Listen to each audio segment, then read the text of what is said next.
Alright, another perfect call. It was Boston in 7, and they advanced to the Eastern Conference Finals to face the team that just knocked off the defending champions in 5. I would have another perfect call out west, and this would be a longer video including the Western Conference Finals predictions if the Clippers weren't busy blowing 16-point leads back to back. However, this is where we are. I'll be doing a Game 7 watch party with the Nuggets and Clippers on Twitch tonight, so be there. Link in the comment section and description. However, for now, this is getting tough. It's getting hard to see things clearly when my squad is 4 wins away from their first NBA Finals appearance since 2010. And should they make the NBA Finals, they would not be playing a super team. That's also something you cannot say had they made the finals in 17 or 18, so there's actually some hope here. However, to do that, they will have to take down an incredibly talented Miami squad. And so is that where this thing is headed? Well, first off, I do have to say that I agree with some of what Goran Dragic had to say. Not all of it, because he did end up saying apparently that Giannis doesn't have any help, but he did say that it was a lot easier to guard the Bucks and Giannis than it would be to guard Jason Tatum and the Celtics, and it's simply because of matchups. It really felt like Miami was made in a lab to play the Bucks. That's why it was just such a predictable upset, I guess you would call it. All you had to do was look at how Miami plays defense, look at Bam Adebayo, look at what the Bucks do on offense, and it was 1 + 1 = 2. However, the entire reason as a Celtics fan that I always wanted to play Miami in the conference finals and not the Bucks is because I felt like we didn't have the same prowess. I felt like we did not match up with Milwaukee the same, so even if we have more scores than them, even if we could make that a good series, I thought Giannis was going to be able to do what he wanted a lot easier. We do not have a Bam. We do, however, have 3 players that can give you 20+ on any given night, flanked by some pretty decent role players, namely a Marcus Smart. And the team is not as deep as I wish it was. However, it seems like at some point Gordon Hayward will be joining this series. Don't know if it's going to be game 1, don't know if it'll be game 3, don't know if his expected child is going to affect it or how it would affect things. However, he hadn't played basketball in like a month anyway, so we're not looking for Gordon Hayward to save the day. I consider anything he could contribute extra at this point, because we just saw Russell Westbrook fresh off of a quad injury and him not being able to get into a playoff rhythm, and so you're adding Hayward deep into the playoffs. That's a wild card. Have no clue what that's going to produce. Either way, Boston won 2 of the 3 matchups against Miami this year, one of those without Gordon Hayward, and the responsibility fell square, the scoring responsibility fell square on the big 3, I guess you would call it, for Boston. Now, that is the same thing I was worried about in the Raptors series. I felt like they had a deeper team than the Celtics. That is something I am worried about with Miami Heat. They absolutely have a deeper team. At any given time, they're running 9 deep. Goran Dragic has apparently decided that he is Steve Nash. Tyler Hero, that is a vet, that is not a rookie. I need a birth certificate. His other shooter, Duncan Robinson, is prone to go off at any point in time. Bam is probably going to be a decent problem in this series. Coming off against the Raptors, they didn't really have to worry about a big man. Marc Gasol couldn't hit the side of a barn from the perimeter, and Pascal Siakam was mostly neutralized with Jaylen Brown guarding him. And then in the series before that, there wasn't a whole lot to worry about outside of Embiid, so if he was going to get his numbers, he was just going to get them. Things probably changed with Bam though, considering he's got all this talent around him. There is no just we're okay if he scores like with Embiid, or just ignore his existence like with Gasol. I'm wondering if they're going to have to let Robert Williams defend him a little bit more than Tice.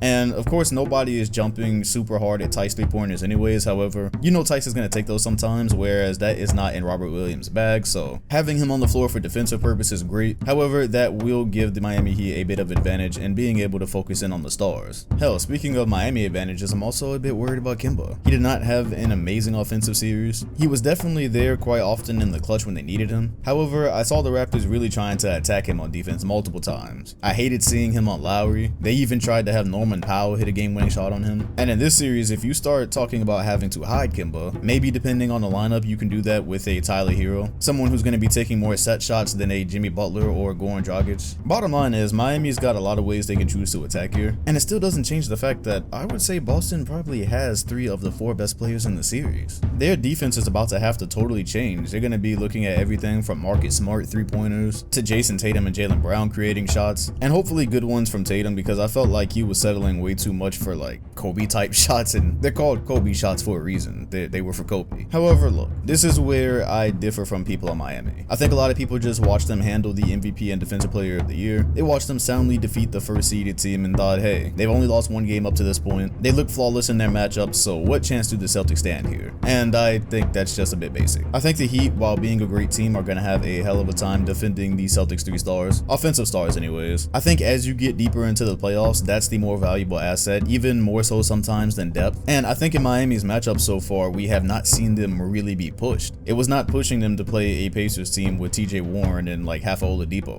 Hell, it was not pushing them. It was playing right into their hands to play Giannis, who was just trying to spin through a wall all series, basically. I think this series, especially if Hayward comes back and contributes anything worthwhile, is going to be the first time you've seen Miami really be pushed the entire playoffs. Pushed into an uncomfortable zone. And that's what I mean. Nobody's made them uncomfortable yet. So I think if Bam Adebayo does not completely fold Tice and just break the Celtics defense, which I'm not anticipating, I will take my chances on these three plus Marcus Smart, because Smart is so much improved. Between his three-point shooting and the level of defense he's been able to play, the heads-up plays he's been able to make, he is truly the piece that any championship team could use. I also have always feared Toronto a bit more defensively than really most of the teams in the league. The way they'll mix it up and throw a team off their game like 2.5 or 3/4 in, that's really what turned last series into a chess match, and where Boston would go on these just dreadful droughts. And Miami, while also really good defensively, I think that's really what kept Toronto alive. Hell, that's what kept their title hopes alive this entire year. It definitely wasn't their half-court offense. So yeah, this is going to be scrappy and competitive, just like pretty much every one of these series has been so far. But in the end of the day, I'm going to take Boston in 7. I think Miami is really nice, and those were crazy pickups by Pat Riley in getting Jay Crowder and Andre Iguodala, who was important to their defense. But NBA is always matchups, and I don't want to underrate Miami, but I am glad that Boston is playing them and not Giannis, just from a matchup standpoint. This is what I wanted. So as always, when I call a series in 7, that does mean I can see it swinging either way. Gordon Hayward comes back and he's great, that definitely swings it to Boston. But if you get business trip 3-point shooting Jimmy Butler and Jason Tatum gets tricked into taking a lot of contested ISO mid-range shots, welcome back to the finals, Miami. However, in my official prediction, I think we will be seeing the Boston Celtics make their first NBA Finals in 10 years. I think the best talent is going to win out, and I think people are going to remember that the Miami Heat are human. We'll see though. 4 wins separate the Eastern Conference champion from the NBA Finals. We await to see tonight if my bracket stays intact, because so far I have not made a rolling call. I'm going to be extremely salty if the Clippers ruin this by virtue of blowing a 3-1 lead and blocking the Battle of LA. But again, come see it live tonight on Twitch. Link in the comment section and description. Let me know what you think about the Miami Heat and the Celtics Eastern Conference Finals. Who do you think is going to win? And in how many games? Be sure to hit the like button, comment, and sub if you enjoyed, and hit the bell next to my name if you want notifications every time a new video drops. Thanks for watching, and I'll see you all on the next one.